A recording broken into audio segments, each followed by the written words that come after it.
Accounting सिर्फ नंबरों का खेल नहीं है, ये तो किसी भी बिजनेस की पूरी कहानी बताती है। पर सोचिए, क्या हो अगर वो कहानी ही गलत हो?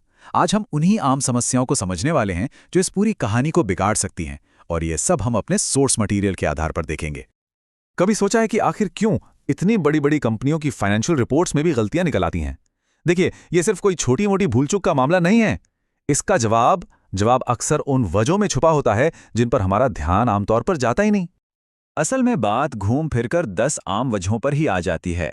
तो आज इसी सोर्स मटेरियल के आधार पर हम इन वजहों को और हाँ, इनके समाधानों को भी एक एक करके परत दर परत खोलेंगे। तो चलिए शुरू करते हैं अपने पहले सेक्शन से, रोजमर्रा की भूल चूक। अब ये वो छोटी छोटी गलतियां हैं जो देखने में तो शायद एक मामूली टाइपो जैसी लगे, लेकिन असल में ये उस छोटी सी दरार की तरह हैं जो आगे चलकर पूरी दीवार गिरा सकती है।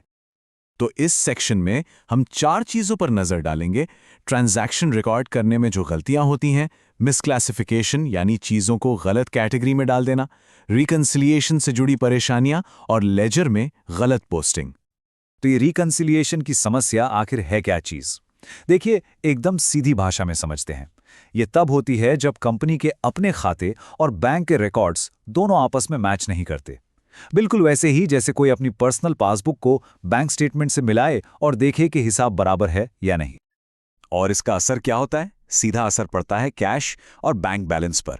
और ये सिर्फ नंबरों का मेल ना होने वाली बात नहीं है। सोचिए, इसकी वजह से गलत बिजनेस फैसले लिए जा सकते हैं।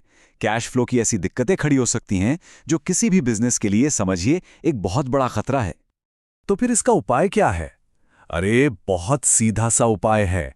पहला, बैंक रिकंसिलिएशन करना है, और दूसरा, इसे हर महीने करना है। एक आदत बना लेनी है।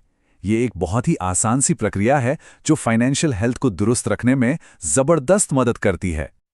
अब जरा इस टेबल पर नजर डालिए।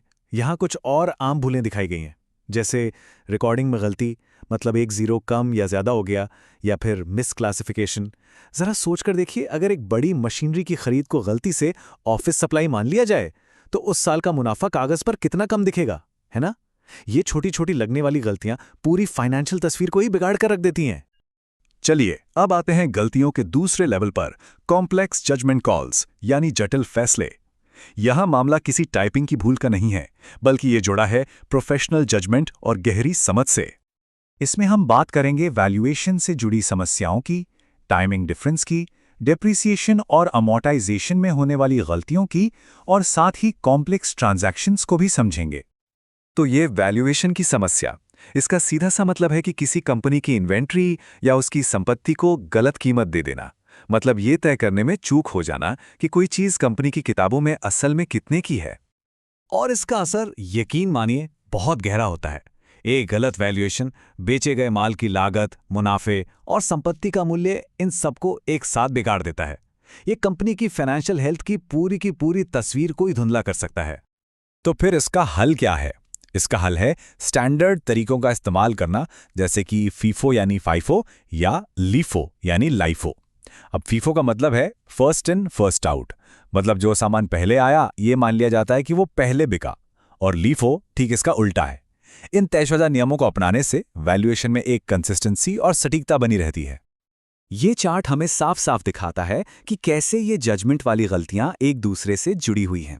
देखिए, टाइमिंग में गड़बड़ी हुई तो रिपोर्टिंग बिगड़ गई, डेप्रिसिएशन में गलती हुई तो संपत्ति का मूल्य गलत हो गया, और जब ट्रांजैक्शन ही कॉम्प्लेक्स हो तो इन दोनों गलतियों का खतरा और भी ज्यादा बढ़ जाता है।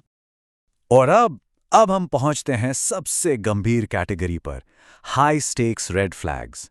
ध्यान दीजिए, ये सिर्फ गलतियां नहीं है, ये वो मुद्दे हैं जिनके कानूनी नतीजे भी हो सकते हैं। यहां 2 सबसे बड़े रेड फ्लैग्स हैं। पहला है फ्रॉड यानी सीधी सीधी धोखाधड़ी, और दूसरा है नॉन कंप्लायंस, मतलब नियमों को नजरअंदाज करना। इन दोनों में जो सबसे बड़ा फर्क है वो है इरादे का। फ्रॉड हमेशा जानबूझकर किया गया धोखा होता है, जबकि नॉन कंप्लायंस कभी कभी जानकारी की कमी या लापरवाही की वजह से भी हो सकता है। ये बात गांठ बांधने जैसी है।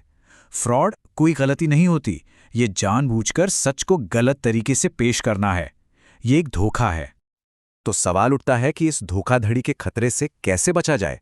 इसका जवाब है एक मल्टी लेयर्ड डिफेंस सिस्टम बनाने में।